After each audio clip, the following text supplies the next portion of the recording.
everybody. Welcome to the Snow West Show. I'm Ryan Harris. Real quick before we get into this episode, the Snow West Show is made possible thanks to Polaris Snowmobiles. The Polaris Gift the Outdoor Holiday Sales Event is going on right now. Find the perfect gift for your loved one or for a Polaris fanatic with offers up to $3,000 off on select mountain sleds at your local Polaris dealer. Also, right now, you can take $50 off $250 purchase or $150 off a $750 purchase on all parts, accessories, and gear during the Gift the Outdoors Holiday Sales Event. Go see your local Polaris dealer to gear up for this upcoming riding season. Also sponsoring the show is 320 Guest Ranch, located in Big Sky, Montana, only 5 minutes away from Buck Ridge and Carrot Basin. 320 Guest Ranch offers lodging and accommodations for your next snowmobiling trip. Single cabins, large cabins. These full cabins have kitchens available. Check it out at 320ranch.com. Thanks also to Fly Racing for sponsoring the show and helping us bring this content to you. Fly Racing is the #1 gear brand in Supercross and Motocross, and they bring that same product innovation to snowmobiling. Whether it's monosuits, helmets, boots, gloves, goggles, Fly Racing has got you covered for your snowmobiling gear head to toe. Check them out at flyracing.com or at Fly Racing Snow on socials. And thanks to Deviant Ink for supporting the show. Head on over to deviantink.com. Check out their custom wrap builder with their new interactive design tools that make designing and customizing wraps super easy. Their new colorizer tool randomizes color combinations until you land on the look that you love. Then you can try the design mixer tool to see all the Deviant Ink designs in the colors that you've selected. Check that out and more at deviantink.com. Thanks for being a listener. Now on to the show. Hey everybody, welcome to the Snow West Show. I'm Ryan Harris, your host. We are, man, it's snowing outside, and I would love to just jump in the truck and head north. You guys just drove down from Island Park. You've got some snow on the ground there. You've been busy testing already. A foot of snow there. We were in Boise over the weekend, and I don't know if you heard what they've got up in their McCall area where they ride. They've got 58 to 60 inches on the snowtail. That was Friday, Saturday, and then they were expecting another foot and a half on top of that. So yeah, I've seen the guys riding. It's pretty upsetting being down here. It's pretty upsetting. I can tell. Yeah, man. And then we had some guys. Sam Peterson. I saw a video we did with him yesterday, and they were out riding up in their neck of the woods in western Montana. And yeah, it's winter. We're back. Winter's game on, and you guys have been out testing. So we're doing this podcast. We're going to be talking about IBEXX. IBEXX focuses on tuning and clutching and enhancing turbos and doing their own aftermarket IBEXX turbo. If you have an NA sled, particularly an Arctic Cat 600, and I assume you have an 858 turbo in the works as well. Mm-hmm. IBEXX is a great shop to stop there to get your NAs running. But even if you're not running a turbo, or if you're running a factory turbo, these guys have you dialed for tuning and clutching. So let me introduce who we've got here today. Broc Genta, Snow West Test Rider, is going to be here in just a minute. He'll pop in here a little bit late with the snow and everything. Then we have Michael Klassen from IBEXX, Alex Klassen from IBEXX. On the phone, we have William Klassen from IBEXX and Brady Shoenfelder from Speed Shop Inc. and Black Diamond Extreme. William, what have you guys been up to on the snow tuning so far this winter? So we were pretty fortunate that the snow came a bit early this year, and we've been hanging out on the snow with the 858. We've been playing with turbo tuning, which we have 2 858s of our own, and one has a turbo on it. The other one we've decided to focus on stock clutching and tuning, which we've made some fantastic gains with. Yeah, it sounds like keep going, sorry. No, I was just going to say then we've been doing some updated tunes for our boost tuning.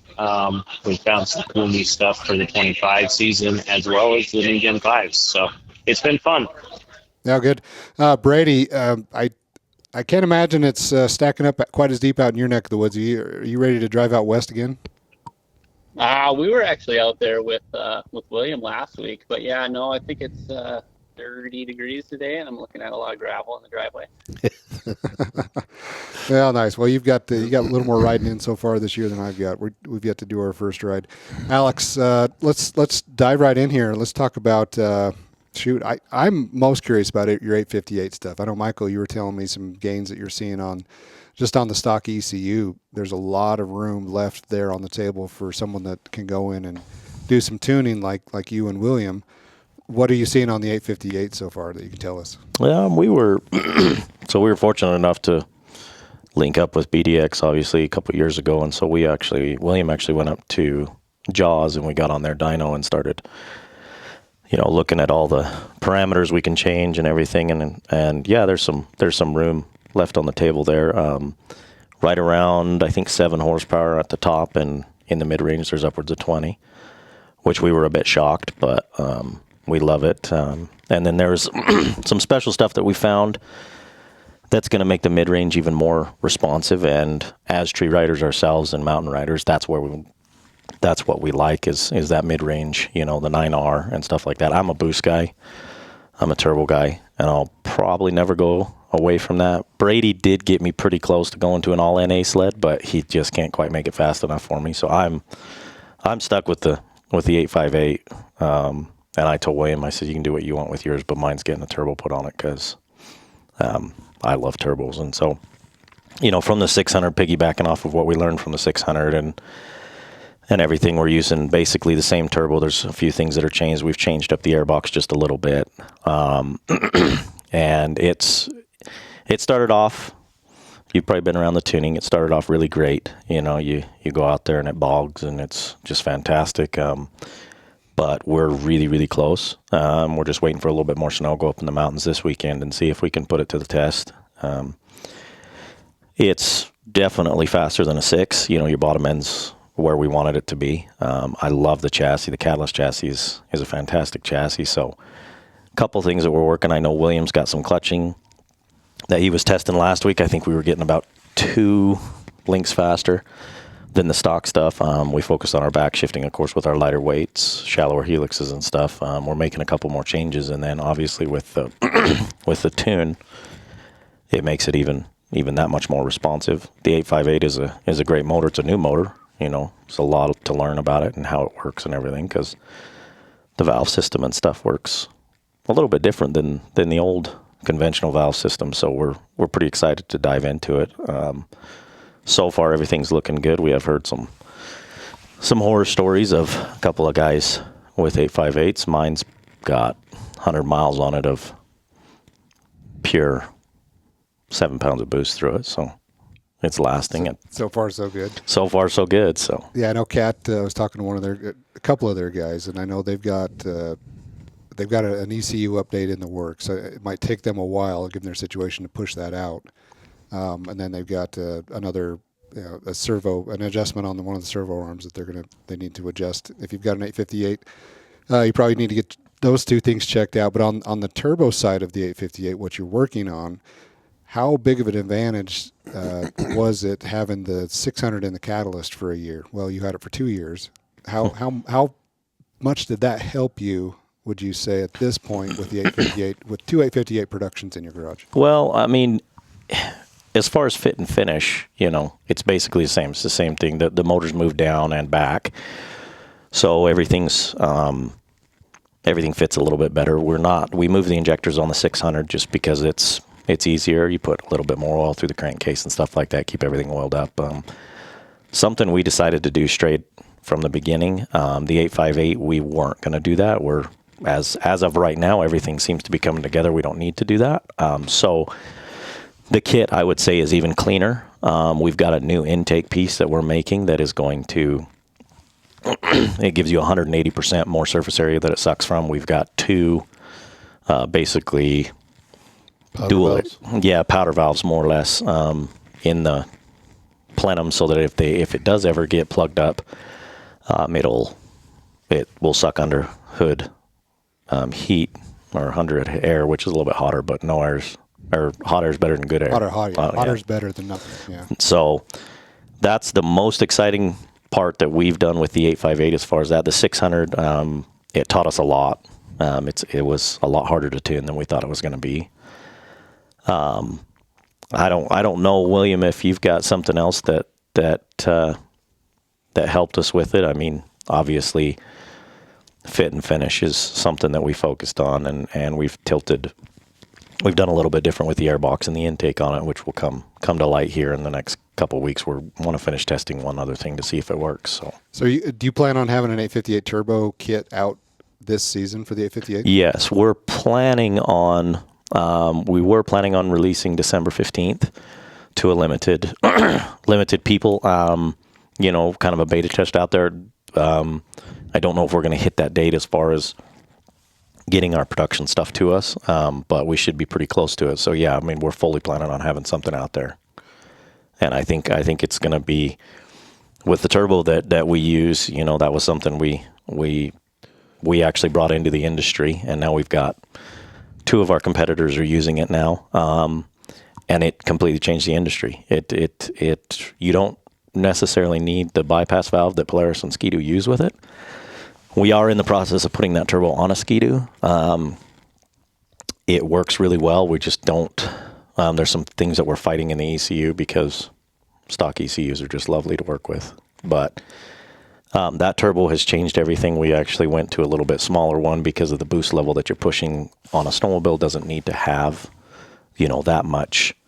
Doesn't need to have the flow of what we were using on the 800. So, you know, that turbo, I think we've done testing now. Actually, that turbo, speaking more of that turbo actually is setting about 95% of the records in the Can-Am world because of how much it flows. The trick is in the exhaust wheel, and it spools. We've tested it about 5 or 6 times now over the course of 4 years that we've been using, or 5 years that we've been using it, and every time it spools anywhere from 1,500 to 2,000 RPM faster than any Garrett or Precision or anything like that. So we're dead set on this turbo. It works really, really, really well. William, we can jump in here on the tuning aspect of this. We can start with the 858 NA. Sounds like this is kind of a tuner's dream. Like you've got this brand new kit, a lot of interest, new engine, a lot of demand out there for this sled. But man, there are a lot of power left in little places for you to find on this thing. Yeah, it was really exciting, honestly. Like Alex said, we had the opportunity to get on the dyno early on in the season, and it gave me a lot of insight of essentially what the engine was doing, and it was insight we hadn't had before, and really kind of opened my mind up. Okay, it's doing this. How can I do better? And so I spent quite a bit of time over the last month. I think it's been since I was at Jaws. I can't remember. Early November, maybe it was. And going through possible scenarios on how to fix it. And when we got down onto the snow and was able to actually see realistic results of it, it was night and day. I mean, it really feels just a flash, and it feels like you slapped a big bore on the thing. It is that drastically different than the stock paint, which is exciting. Man, if you could really pull, I mean, low 20s out of the mid-range on this thing just with an ECU, just with tuning with IBEXX stuff, yeah, that would make a big gap in the difference between an 850 NA and a turbo version. Yeah. But if you go to your turbo kit on your 850, I'm sure you haven't dynoed it yet, but are you trying to just get to the point where it's similar numbers to the Ski-Doo and Polaris factory turbos, or are you just going to blow that out of the water and just go right on by? I am pretty confident it's going to blow it right out of the water, honestly. The initial release, we generally been aiming for about 6 pounds of boost for a good, reliable, and right around there is pretty. I mean, I don't have dyno numbers, but generally on the current motors have been pretty comparable to a stock NA, or not stock NA, stock turbo from the factory. But there should be pretty good headroom. I mean, it's a little early to say, once you get it on the long shoot, make sure detonations under control, all that. But so far, the results I've seen, I'm very happy with. What is it about the 858 engine that is leaving this? I mean, if you're going in there from just a purely fuel mapping tuning aspect with IBEXX software, and you're able to pull out such a big gain in mid-range power and improve the bottom end and improve the top end. Is it something about the 858 structure that is just allowing this, like giving you all this space to do this? Is it the exhaust valve? Yeah. Is it just something? Yeah, I think that exhaust valve is definitely a secret that Cat's been keeping to themselves. I mean, it's got some pretty amazing potential, just the way it flows air, and so there's definitely a secret in that. The bore being the same as their old engine is a well-known bore, so a lot of the stuff on the 800 kind of was able to carry over, but yet that stroke seems to throw the torque in like we all kind of had hoped it would, And the combination altogether, I think that is, it's left a lot of room on the table to grow. I mean, Cat obviously is an OEM. They've got a lot of pressure from our government, so they have to meet all of their very stringent rules, but the motor itself seems to be quite untapped, if that makes sense. Yeah, but you're not able to find this much on hidden in there that you guys can tap into from a tuning standpoint on like a Polaris 850 or a Polaris 9R or a Ski-Doo 850 E-Tech. Yeah, to this point, no, we have not. But to be straight up fair, I have never tried. If that makes sense. Yeah, that's a fair point, I guess. I think if I remember right, and you can correct me if I'm wrong, William, but I think the 9R, their original tune was the same way. They left a ton on the table, and then the 9R came back, retuned from Polaris in a lot better shape. Am I right about that? Yeah, there has been some major improvements in 9R tuning, and I've recently heard even the 25 9R tuning is another step up. So I think the OEMs, the first release year is always, they got to make sure it's going to live, and they got to meet emissions. So. Right. Well, I want to welcome Broc Genta. He just came in and sat down. Broc, how you doing? I'm good. Traffic was rough today. Got that snow falling though. Yep. We'll take it. We got William on the phone, Brady Shoenfelder on the phone as well.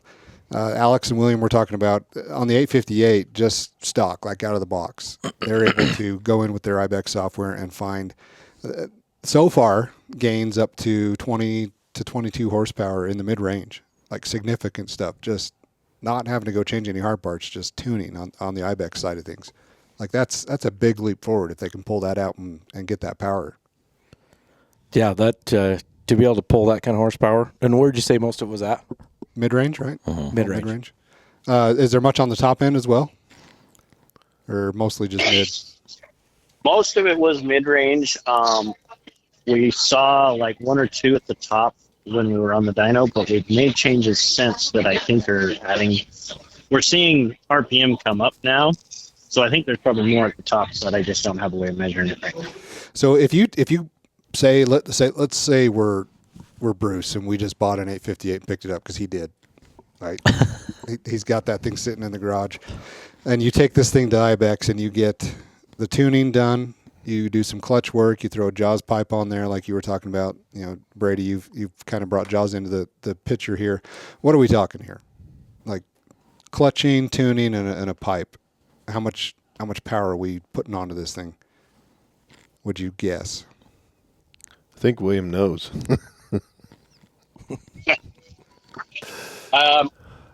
The Jaws pipe was actually adding yet again another 18 to 20 horsepower in the mid-range.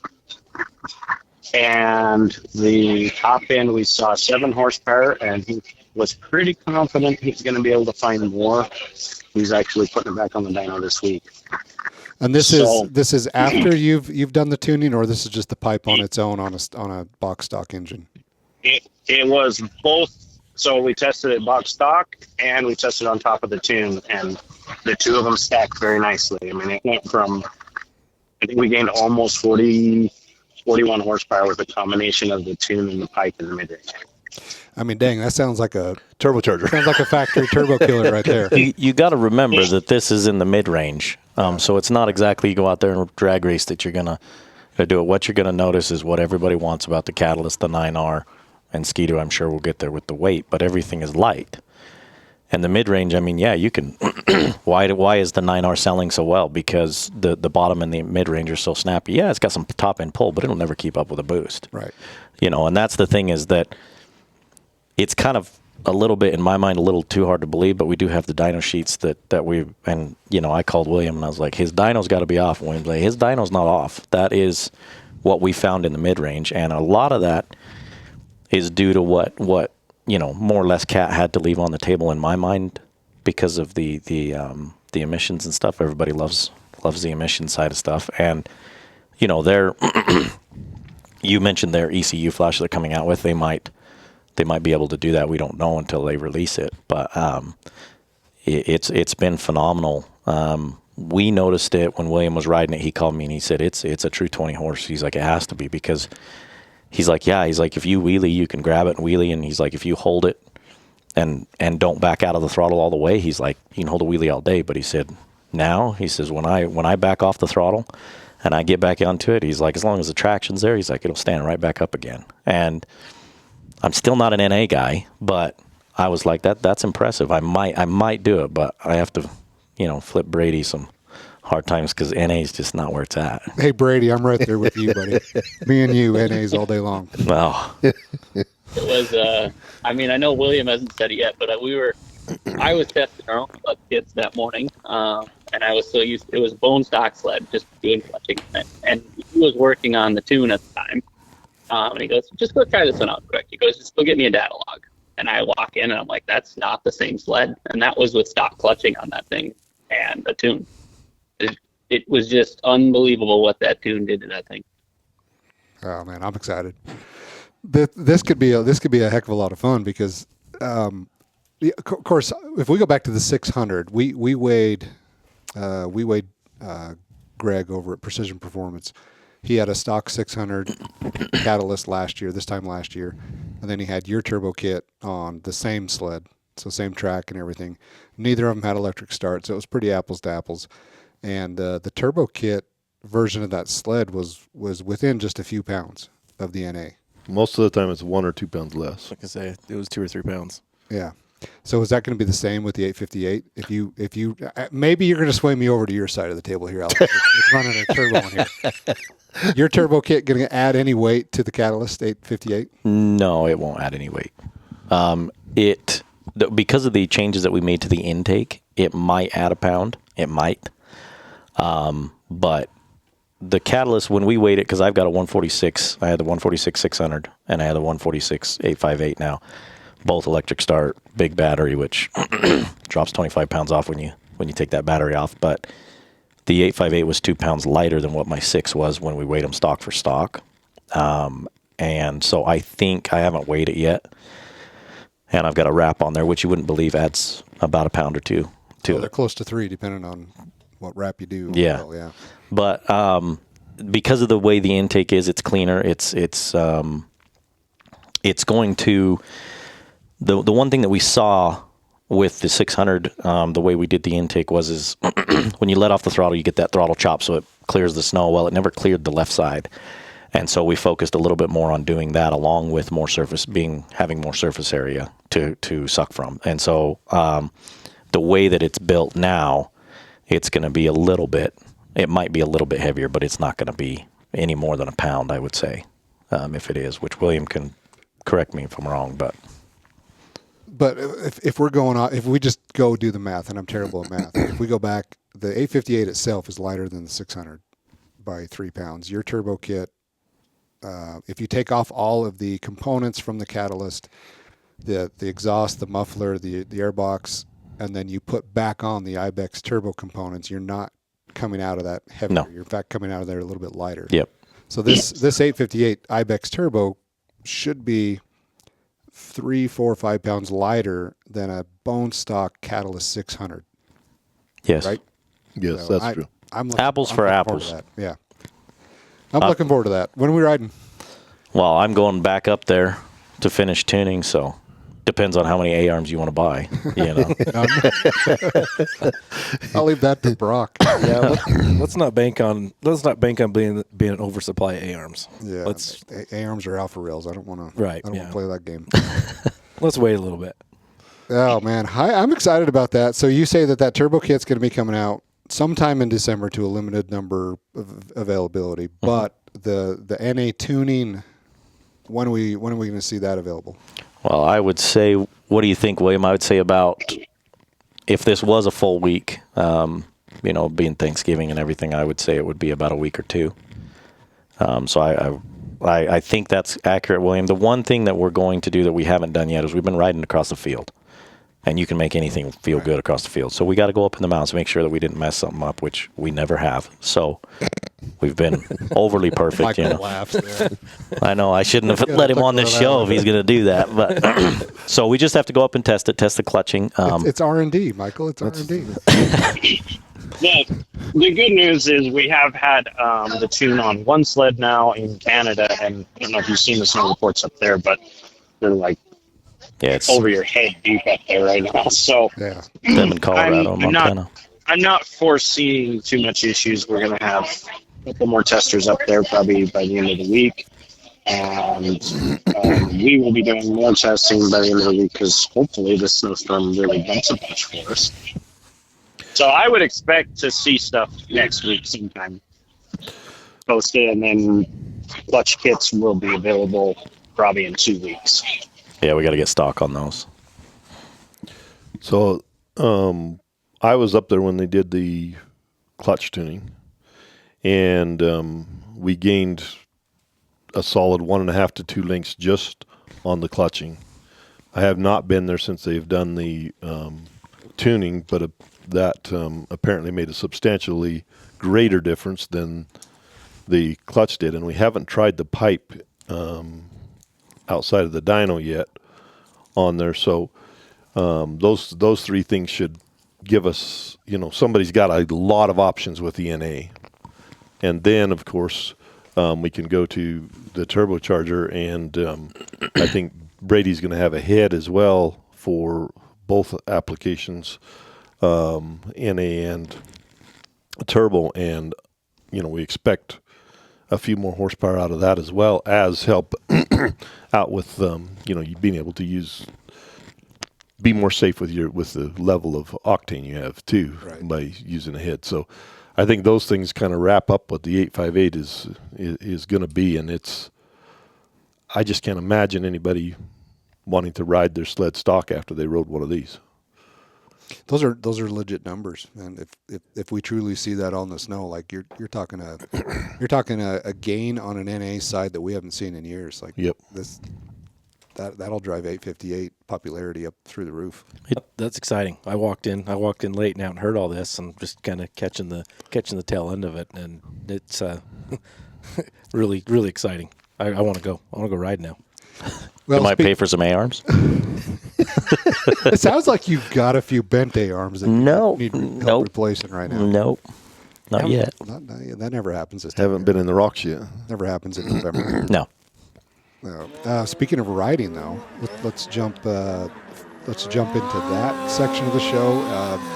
In April 23rd, we were all up there. The four of us here were up there. William was up there. Brady, you were up there on the snow in Island Park riding. Now, of course, we weren't on the 858 tuning yet. We weren't on the 858 turbo.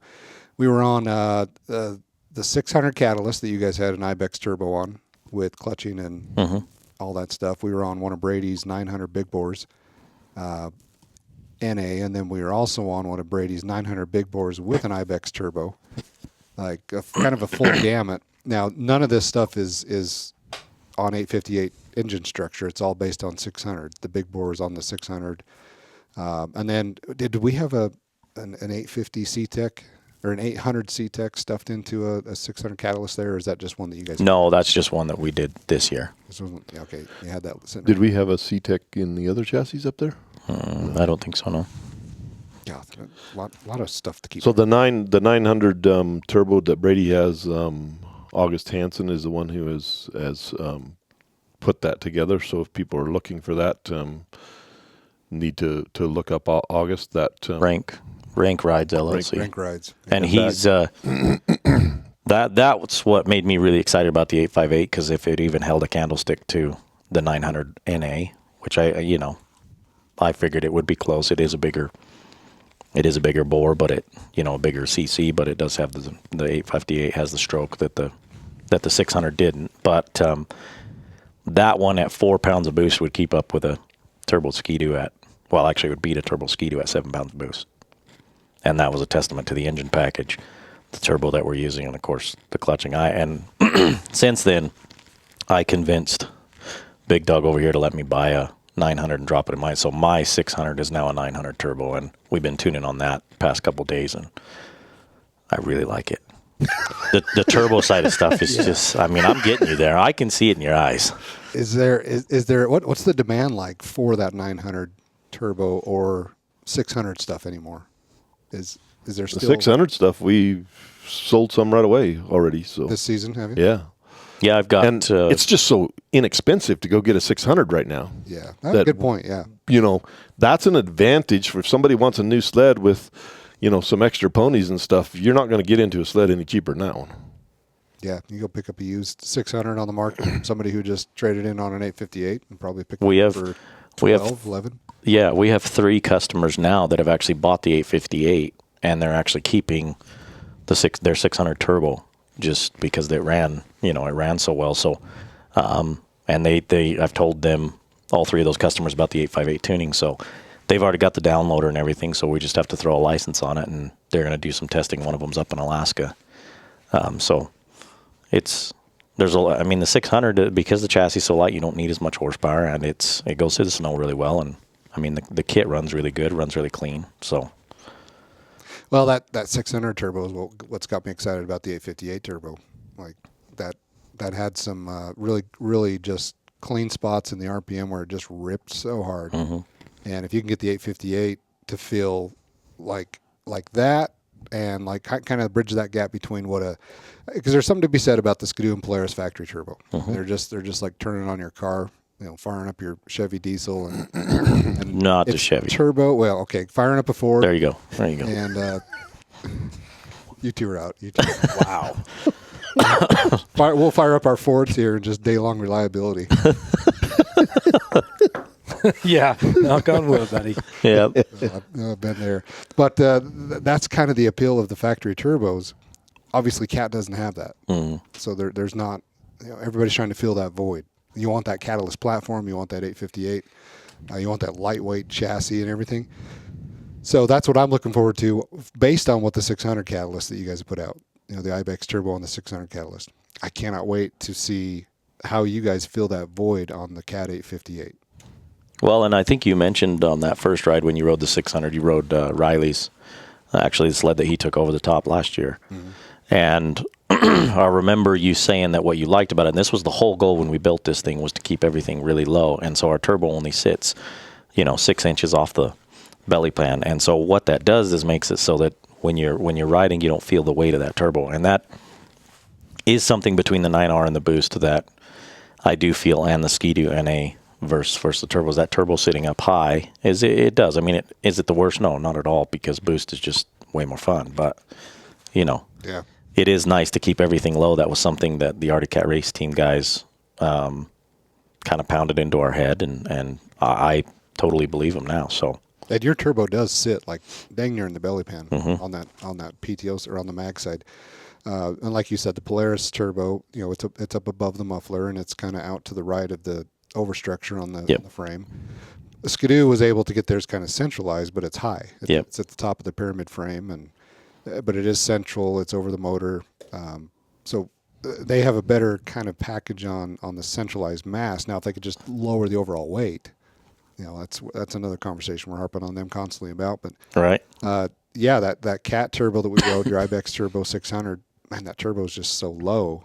Well, I think, It felt and handled like the Stalker. yeah, I think that was your exact comments when you got off of it was, this is the first time I've ever ridden a turbo sled that by the handling, I couldn't tell it was a turbo. Yeah. Yeah, and it's got to be just from the place. Well, it's got to be from the fact that you're not net increasing weight and the positioning of the turbo. If you weighed a 9R 155 325 with a Patriot boost 155 325, you're going to see a 20-pound difference. That Patriot boost is 20 pounds heavier than an NA version of a 9R or an 850. The 850 probably be a couple more pounds, so it'd be probably more like 18 pounds heavier. But the Cat, IBEXX is able to go from NA 600 to boosted 600, no weight gain. Yes. So yeah, the handling is great. I really like that. What do you think, Brock? Exactly. They had the weight in the right spot. IBEXX did. I think I rode the 600 up, and following you, and it was great where they had that position. I might have missed it. Where do you have it positioned on the 858? It's the same spot. Same spot. Yep. Yeah, the only things that we're changing on the 858 is the exhaust housing because it's a bigger CC motor. We changed that, and then we are doing something. We're changing the intake, the suction side, and the air box. We're testing a theory. It's not for sure yet, but we're testing a theory to see if we can get a little bit more power out of the air box, which will be tested hopefully this week or next. Hey, Brady, while we got you on here, talk about that head that you've got coming out for the 858. What's that going to do just on its own and then with a turbo? So on its own, me and William and Mike and Alex last year went through it on the 600, and we went through a couple of revisions if Alex and William remember. Some of them did not work very well. But no, we got massive amounts of more bottom end out of the 600.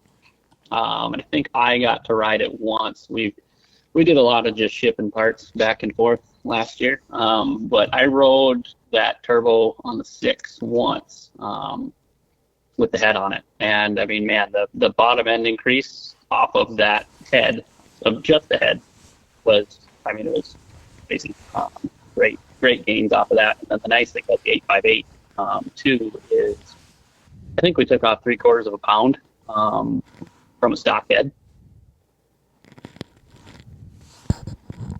I did not know that. So when you carry over from what you learned on the 600 into the 858 on the head design, is there a lot that's similar there? Is that the structure of the cylinder and the head and the compression or combustion chamber, all that close enough to where you can just kind of bring that over and it's easy to carry on, or did you kind of have to start over on the 858 head? Yeah, for the most part. I think I just sent them a first version of the 858 head. So I know they're going to get going on that testing. But yeah, for the most part, I mean, all the concepts are still the same. It's still a boosted engine. It's just a little bit bigger. So couple things we changed, but there's a lot of that was the same. Being an engine guy, what do you think of Cat's exhaust system on the 858? As far as not the exhaust system. Yeah, the power valve. Yeah, specifically the power valve.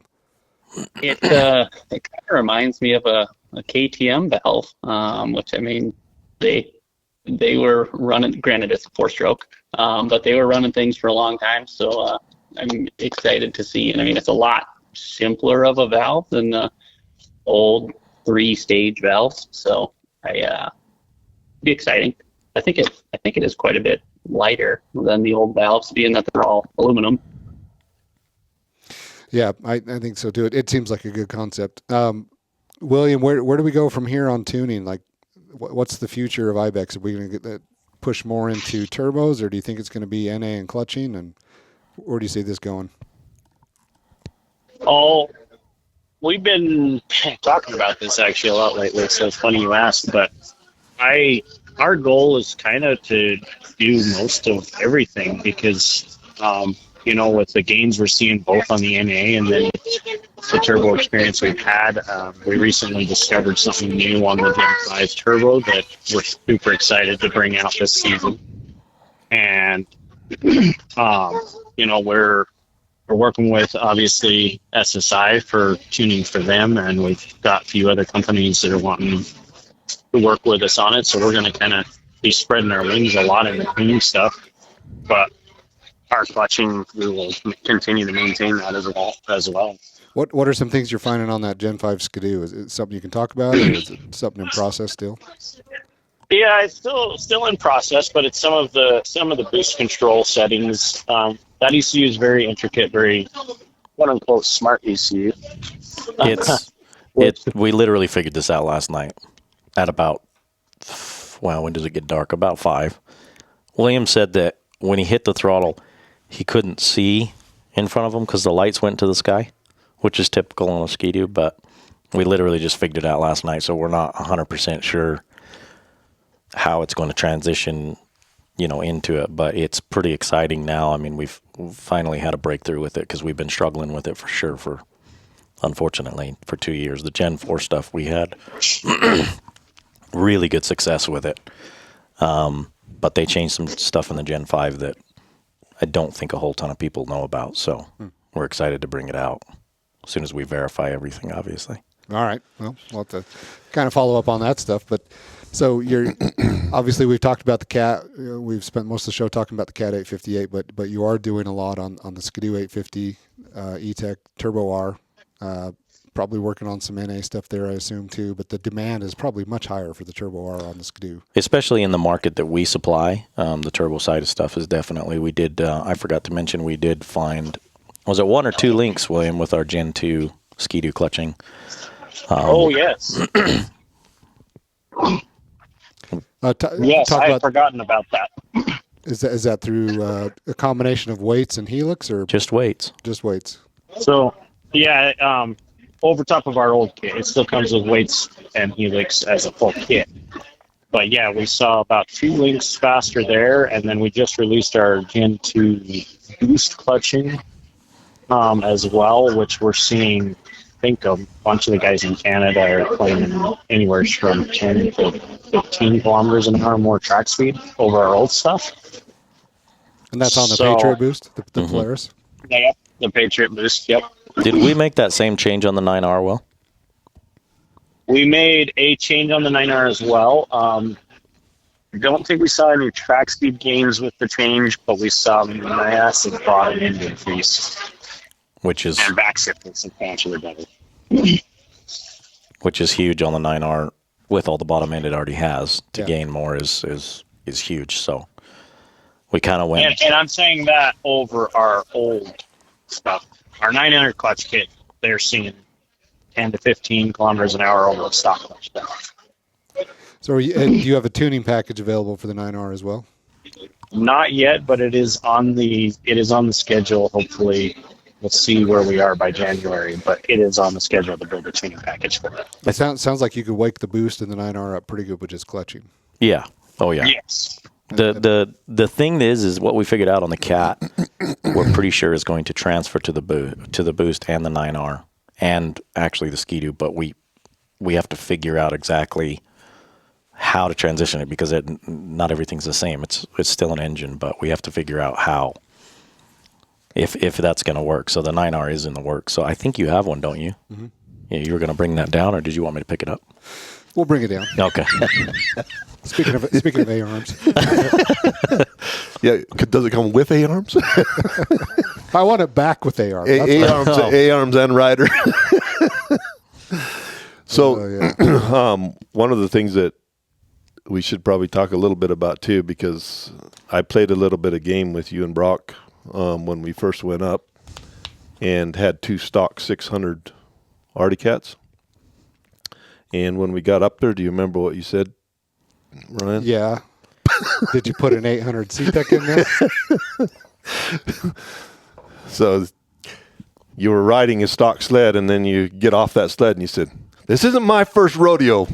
What did you do to this?" So that was good to see. What did you do to that? It had a clutch kit and tuning. Yeah, clutching and tuning. I remember that. Yep. And so there is that kit will be available here shortly too. A tune and clutch kit for the stock 600, and that gained a lot. We have not had it on a dyno, so I don't know what the dyno numbers are, but the feel and the ride of it, which you guys had witnessed, is that was worth it. If you've got a stock 600 NA, that clutching and tuning alone was worth it. Just to wake that thing up and enhance everything that it's already good at. I do want to go back to Brady's head because I don't believe in head power. I don't believe in that kind of stuff. But I did. We had a Williams 600 Cat turbo, my 600 turbo, and Dad's 600 turbo, and Dad had the BDX head on it. I had some new clutching that we were trying. I was turning 45 mile an hour track speed. When we turn track speed, I'm talking like at the bottom of the hill, you hit it, and when you're not moving any faster in ground speed, that's when you check your track speed. So we had a pretty steep hill up in Preston, where we were riding, and I was turning 45, 46 mile an hour in track speed. William had our production clutching, and he was turning about 47. And Dad's with the head had everything the same except for the head. He had production clutching and everything, and he was turning 53. And when I let off the throttle and grabbed it again, it would stand up like the 800. And so that's a testament to how well that turboed head worked. And I actually think that the head is a lot of the reason and the porting behind.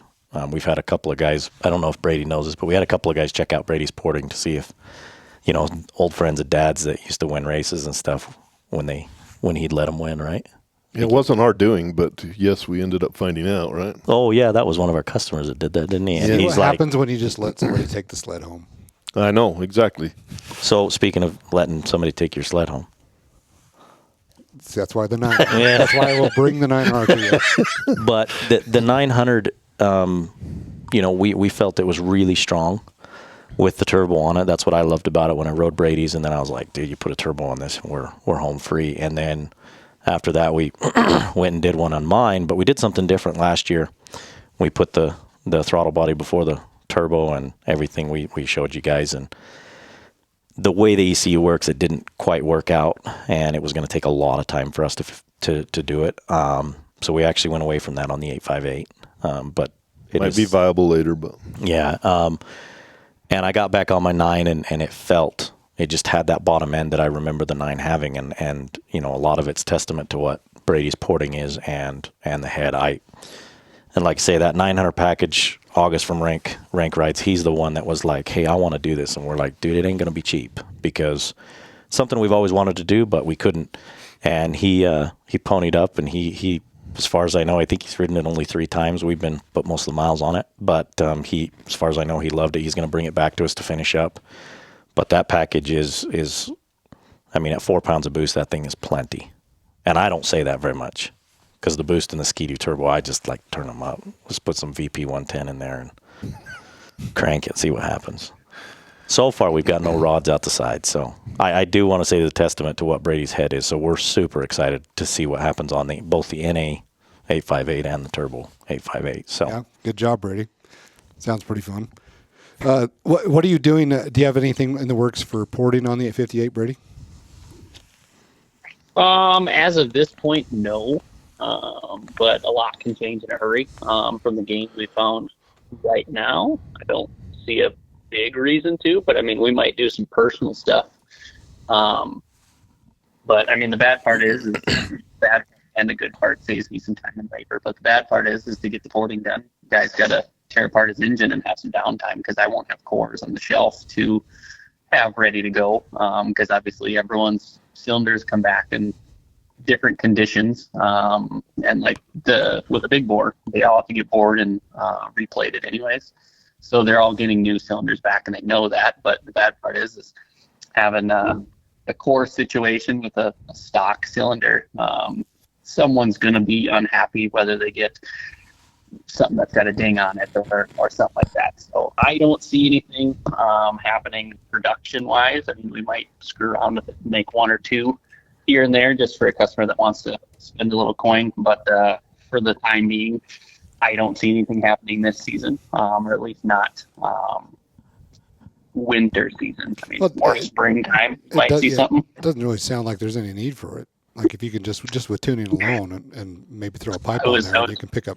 Very happy with, but I was very happy with it with just a tune. I can't imagine once we get a pipe and head on it. Yeah, it's a different world that we're in now.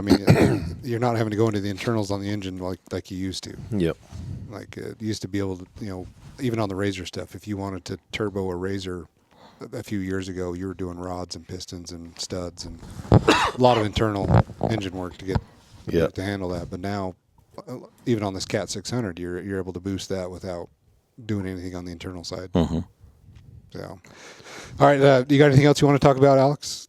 I guess the only other thing is the other stuff we're figuring out on the Gen 5 will hopefully be released here in the next month. There's some further stuff beyond the tuning and the clutching that we've done. The boost, our vents, they have been fantastic. There's over I don't want to say it's 480% of more surface area that'll suck from. Works on your 9R. Any matrix chassis it'll work on. So if you get in the deep powder, you won't have a problem with bogs or anything like that. It's got you can buy them separately, left or right. On the right hand side, we take that the vent for the exhaust out, and we put a powder valve in there. So it comes with a powder valve, which I think they updated in 23. Polaris actually put one behind the airbox, if I'm not mistaken.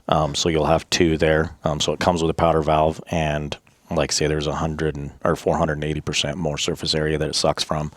On the left-hand side, we actually have a channel that goes underneath that sits against the panel. So if for some odd reason that is all plugged, it can still suck from under there and under the right side powder valve. So it's been hard to keep in stock because it does a lot, especially for the boost, because they need, turbo needs a lot more air. Does it help on the bottom end at all? It's hard to say. In my experience alone, and I had one other customer say something to me, that he gained 200 or 300 more RPM on the top. The bottom end, yes, I mean, it does, but it's not after the turbo, so the reed cage is what does most of that. So your bottom end, we're still limited, but what people don't realize is they're putting these silicone boots on the thing so that they won't collapse. Well, if you can keep enough air in that air box, that silicone, you won't need it. Now, I run one because it's hard to do, keep all that air. But with our vents, it actually keeps the pressure inside the air box at whatever elevation you are. If you're 8,000 feet, you're 11.2 or 10.8 pounds of pressure inside that air box. The problem is when that thing sucks shut, it's because the turbo's sucking so hard and you're not getting the air back to it. So if you can get the air to it, you don't need something like that. Now, I'm not saying don't buy it, because I did. It's just a safety feature. It's nice to have. It's pretty inexpensive, but there is some bottom end, I would say, that is there, but to measure it and say for sure, pretty difficult to say. I don't like throwing foo-foo stuff out there and being like, yeah, you'll gain what the 9R does with a boost, but you won't. So there is something there because you have more surface area, because you're sucking more air, and then at the top end, because that is demanding so much more air, we're giving it. I experienced it. I had another customer call me. He's like, man, I'm pretty sure I gained 200 RPM. And I was like, well, that's what I felt, but we've never advertised that just due to the fact that it's like kind of hearsay. It's hard to measure that unless we go up and change the vents on the mountain and do, some good thorough testing. So, but as far as I know, I mean, it makes sense scientifically, mechanically, the way all that works. More air equals more power. So, well, one of the things that I might say about the air intakes is there are competitors. Alex was the very first one to design and say that we needed to do something like that and get it designed and built. There has been competitors come into the market. They are cheaper. But what I can say about these vents is you will get in deep enough snow that you will wish you had these vents, because the other ones will, as much as they're better than stock, they will eventually plug up depending on how deep the snow is. These ones, I don't know of anybody that's ever been able to stop it, because we can start pulling inside air if we have to. We're double probably the next competitor even. Oh yeah. In extra air surface area. We have some, if you will, sneaky Pete's underneath to allow places that can really not get plugged. So drawing on the inside hot air is almost unheard of in our vents. And so in as much as these vents are a little bit more money, you will run into a situation where you wished you had them. Yeah, they shed. One of the designs we did was to make sure that it shed the snow, and where our competitor sits, they don't shed snow. And that's kind of the problem is, yeah, you'll get the back feed from a turbo, but if it makes it all the way up to where theirs are, it's minimal on it. But when we were designing it, I was like, we've got to have that shed snow to a certain degree. Obviously, you can't ever shed all of it, but it being out on curve, sloped downwards as it sheds the snow, from usually when you need it, the powder's light, so it sheds off, which has been a huge thing. I haven't had a problem. I think it was 2 years ago, there was it was too much snow to ride in. And I had a video of how much snow was there, and then how much our vents were actually shedding and stuff, which was a huge advantage for me. I had a couple Ski-Doo buddies that were there that were bogging and stuff. So we like our vents. I like to breathe. All right, William, got anything you want to add to this? Yeah, no, I think Alex is. Sorry, can you hear me all right? Yeah, you're good. Yeah, Alex is on to what he's saying is exactly right. Alex might be able to tell me. I never can remember the fellow's name, but we've sent some vents to a guy in Colorado that did a bunch of testing. And last year when Colorado got that insane, I think it was last year, wasn't it, Alex? That insane dump of snow. And he's got videos of him from his GoPro, and the sled, I mean, the handlebars itself was under the snow, and he's just hauling around, and you could see a couple of boosts in the distance. And whenever he'd stop, you could hear those other boosts bogging, and he never bogged once.